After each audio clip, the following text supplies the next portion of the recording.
वर्तमान जो स्थिति दिख रही है उसमें? देखिए 100%, अगर आप इन टर्म्स ऑफ लीगैलिटीज़ अगर आप देखें या अगर इन टर्म्स ऑफ डॉक्यूमेंटेशंस आप देखें, तो हम लोग का पक्ष इतना ज़्यादा मजबूत है कि उसमें मुझे कहीं पे कोई दो राय नहीं है, कोई संदेह नहीं है कि जो पापा ने जो पार्टी अपने खून पसीने से बनाई थी, पार्टी का सिंबल, पार्टी का नाम, दोनों हम लोग के पास रहेगा। मैंने कुछ दिन पहले जब राष्ट्रीय कार्यकारिणी की बैठक की थी, ये संवैधानिक तौर पर, और संवैधानिक मतलब देश का संविधान नहीं, मेरी पार्टी के संवैधानिक तौर पर ये समझना ज़रूरी है कि पार्टी पर का राष्ट्रीय अध्यक्ष कौन हो सकता है, कैसे हो सकता है।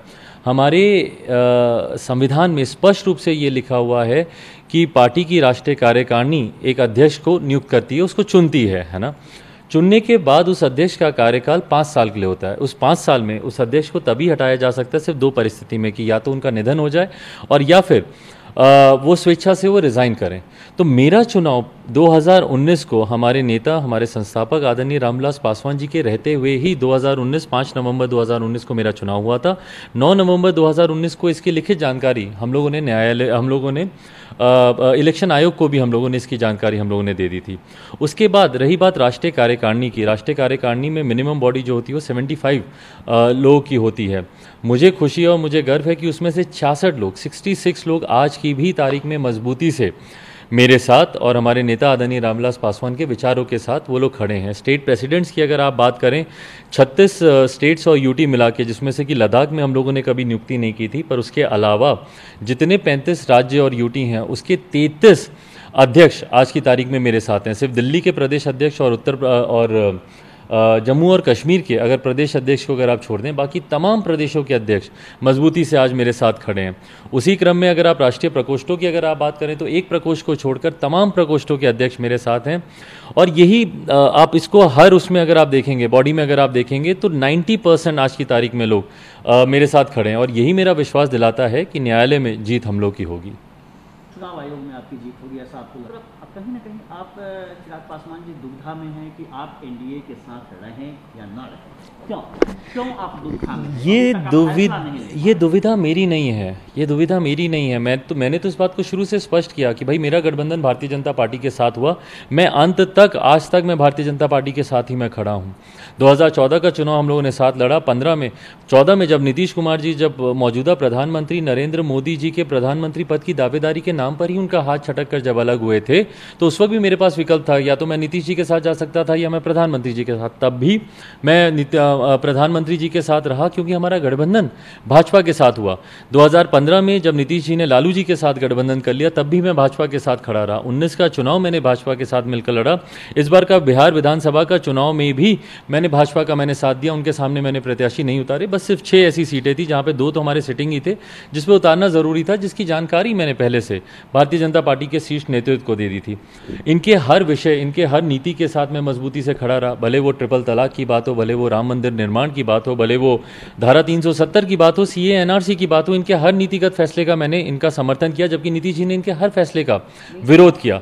तो मैं इनके साथ हर कदम पर खड़ा रहा हूं। अब ये फैसला भारतीय जनता पार्टी को लेना है कि क्या वो आने वाले समय में मेरा साथ देते हैं कि या वो नीतीश जी का साथ देते हैं। क्या आपने कोई डेडलाइन भारतीय जनता पार्टी दिनों में आप फैसला ले लीजिए कि हम आपके साथ हैं या नहीं है, और नहीं है तो फिर आपके पास क्या विकल्प है कि आप आरजेडी का जो अलायंस है, ग्रांड अलायंस, क्या आप उनके साथ जाएंगे या क्या फिर आप सेपरेट आइडेंटिटी बनाए रखेंगे, न उधर जाएंगे न इधर जाएंगे? नहीं, विकल्प की अभी फिलहाल मुझे नहीं लगता ज़रूरी है। फिलहाल तो जिस तरीके से मेरे साथ ही धोखा हुआ है, मेरे परिवार के लोगों ने ही मेरी पार्टी को तोड़ने का काम किया, तो फिलहाल तो मुझे अपनी पार्टी को पुनः ज़ीरो से उस मुकाम पर लेकर जाना है जहां पर पापा इस पार्टी को हमेशा लेकर जाना चाहते थे। तो अभी फ़िलहाल तो मेरी लड़ाई अकेले है, खुद अकेले रहकर अपनों को साथ जोड़ने का मैं प्रयास करूंगा। ऐसे लोग जो रामविलास पासवान जी की विचारधारा का समर्थन करते हैं, ऐसे लोग जिनका आशीर्वाद मुझे इस कठिन समय में भी मिला है, उन लोगों को साथ लेकर आगे चलने का। जहां तक रही बात, जब चुनाव आएंगे उस वक्त गठबंधन का स्वरूप देखा जाएगा कि उस वक्त क्या गठबंधन का स्वरूप रहता है। मैं मानता हूँ कि मैंने एक हनुमान की तरह हमारे प्रधानमंत्री जी का हर मुश्किल कठिन दौर में मैंने उनका साथ दिया। आज जब हनुमान का राजनीतिक वध करने का प्रयास किया जा रहा है, ऐसे में राम खामोशी से नहीं देखेंगे, ये मैं विश्वास रखता हूँ। आप बार बार कह रहे हैं कि राम से नहीं देखेंगे, जब हनुमान का वध हो रहा है, पार्टी आपकी टूट गई, तो अब वर्तमान में इस हनुमान को राम से क्या अपेक्षा है? देखिए, फ़िलहाल तो अब कोई अपेक्षा मेरी किसी से नहीं है, और मुझे नहीं लगता कि मैं उस हैसियत में हूँ कि मैं किसी से अपेक्षाएं रखूँ जब मेरे अपनों ने ही मेरा साथ छोड़ दिया। मेरी पीठ पे छुरा भोंकने वाला कोई और नहीं था, और शायद कोई और कर भी नहीं पाता अगर मेरे अपने उसमें भागीदारी नहीं होते। तो मैं तो जहाँ एक लंबी लड़ाई बाहर लड़ने के लिए तैयार था, वहीं कब मेरे अपनों ने पीछे से आके मुझे धोखा दे दिया, मुझे इस बात का एहसास भी नहीं हुआ। तो इसीलिए अब मेरी उम्मीदें अब किसी से नहीं हैं। और पापा की बस एक बात मेरे दिमाग में हमेशा से है कि अगर तुम सच्चाई की राह पर हो तो अकेले चलने से कभी मत डरो। इवेंचुअली दुनिया तुम्हारा साथ देगी, लोग तुम्हारा साथ देंगे। आज की तारीख में कोई राजनीतिक दल मेरे साथ हो नहीं हो, कोई मेरा साथ दे नहीं दे, मेरी ताकत मेरी जनता है जो आज मजबूती से मेरे साथ खड़ी है। सारे सालों में आपने कई बार संकेत दिए कि वो टूटी नहीं, तोड़ी गई, और एक व्यक्ति विशेष का इस उन्होंने कहा नीतीश कुमार को ऐसा दिया। उन्होंने कहा कि हम वो सस्ती लोकप्रियता हासिल करना चाहते हैं। मुझे उनके समस्या से क्या लगता है? देखिए, मैं सस्ती लोकप्रियता मैं क्यों हासिल करना चाहूँगा? मैं जब एक बिहारी होने के नाते मैं मुख्यमंत्री से सवाल करता हूँ तो वो बोलते हैं कि कुछ लोग मुझ पर सवाल इसीलिए करते हैं क्योंकि वो अपनी सस्ती लोकप्रियता हासिल करना चाहते हैं। पहले तो मैं आग्रह करूंगा मुख्यमंत्री नीतीश कुमार जी से कि चिराग पासवान की लोकप्रियता उन पूर्व विधायकों से और अपने उन पूर्व मंत्रियों से पूछें जिनकी वजह से वो आज चुनाव हार चुके हैं। वो बताएंगे कि चिराग पासवान की लोकप्रियता क्या है। और मेरा उनसे कभी भी कोई व्यक्तिगत, नीतीश कुमार जी से मेरा कोई व्यक्तिगत इशू नहीं रहा है। मैंने कभी भी उनके ऊपर कोई व्यक्तिगत टिप्पणी नहीं की आज तक। बिहार विधानसभा के चुनाव भी आप उठाकर देख लें, मैंने सिर्फ उनके नीतिगत फैसलों का विरोध किया, भले वो बिहार में बिगड़ती शिक्षा के हालात हों या स्वास्थ्य व्यवस्था हो। आज क्यों मेरे मुख्यमंत्री दिल्ली में हैं?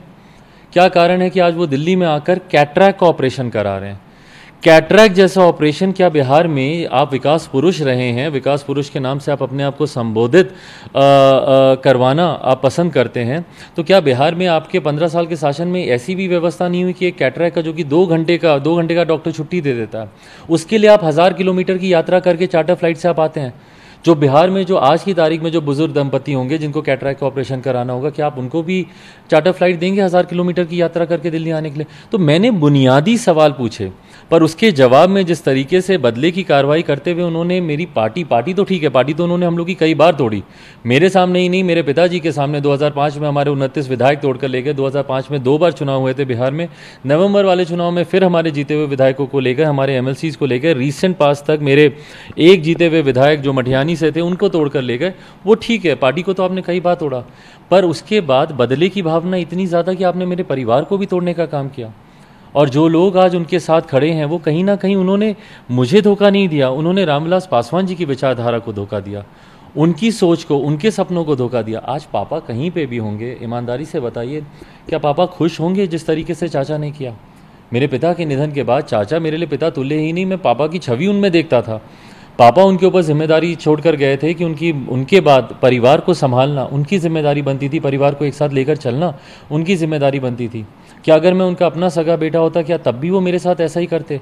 इस दुख की घड़ी में इस तरीके से मुझे वो अकेला छोड़ देते, मुझे पार्टी से निकालने का काम करते?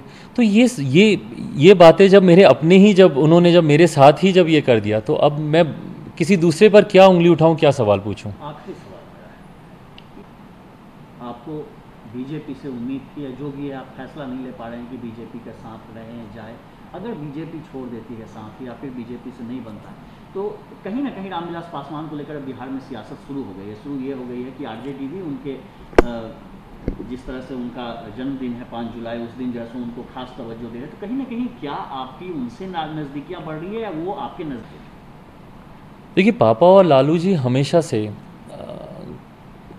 करीबी मित्र रहे हैं, लंबे समय तक दोनों ने एक साथ मिलकर कार्य किया है। और जब वो दोनों करीबी मित्र थे तब मैं और तेजस्वी हम दोनों छोटे थे, बच्चे थे, और तब से हम दोनों की एक दूसरे से पहचान है। और आज कोई ब्रेकिंग न्यूज़ नहीं है कि मैं कह रहा हूँ कि तेजस्वी मेरे छोटे भाई हैं। मैंने हमेशा कहा है कि तेजस्वी मेरे छोटे भाई हैं, और निरंतरता में। और मुझे खुशी है कि ये संस्कार जो हमारे अंदर हैं पीढ़ी दर पीढ़ी वो आगे निभ रहे हैं। जिस तरीके से उन्होंने मेरे पिताजी को सम्मान, मेरे पिताजी उनके भी पिता के समान थे, लालू जी मेरे पिता के समान हैं, उन्होंने मेरे पिता के साथ मिलकर काम किया है। तो आज जब मेरे पिताजी नहीं हैं, तो जिस तरीके से अगली पीढ़ी और मेरे छोटे भाई मेरे पिताजी को उसी तरीके का सम्मान दे रहे हैं जैसा एक बेटा होने के नाते मैं दूंगा या मैं देता हूं, मुझे खुशी होती है। और मेरे लिए ये एक गर्व का लम्हा भी है कि पिताजी के साथ किए हुए पिताजी के साथ काम किए हुए लोग उनको उसी तरीके का सम्मान दे रहे हैं। तो पर आने वाले समय में चुनाव में क्या ये स्वरूप कैसा रहेगा, मुझे लगता है कि ये जब चुनाव होंगे, आज की तारीख में कोई बिहार में तुरंत तत्काल चुनाव नहीं होने वाले, बट हाँ चुनाव के वक्त गठबंधन का स्वरूप क्या होगा ये उस वक्त पार्टी तय करेगी। खुद ही कह रहे हैं कि आपके पिताजी की, आपका तेजस्वी से, तो क्या ये जो पारिवारिक नज़दीकियाँ हैं, क्या ये राजनीतिक नज़दीकियों में तब्दील होगी और क्या दोनों आदमी गठबंधन के एक साथ फिर से हिस्सा बनेंगे? देखिए, इस पे अभी मैं कुछ कमेंट नहीं करूंगा। जैसे मैंने कहा कि अभी मैं एक मौजूदा गठबंधन का हिस्सा हूं और फिलहाल मेरी प्राथमिकताएं बहुत अलग है। मेरी प्राथमिकता पार्टी को पुनः खड़ा करने की है, पार्टी को आगे लेकर जाने की है, गांव-गांव घर-घर जाकर लोगों से उनका विश्वास हासिल करने की, उनका आशीर्वाद लेने की मेरी प्राथमिकता है। क्योंकि अभी चुनाव नहीं है, पर मैं ये मानता हूं कि लोकसभा चुनाव से पहले ज़रूर बिहार में पुनः बिहार के विधानसभा के चुनाव होंगे और उस वक्त पार्टी बैठकर ये तय करेगी कि उस वक्त गठबंधन का क्या स्वरूप होगा।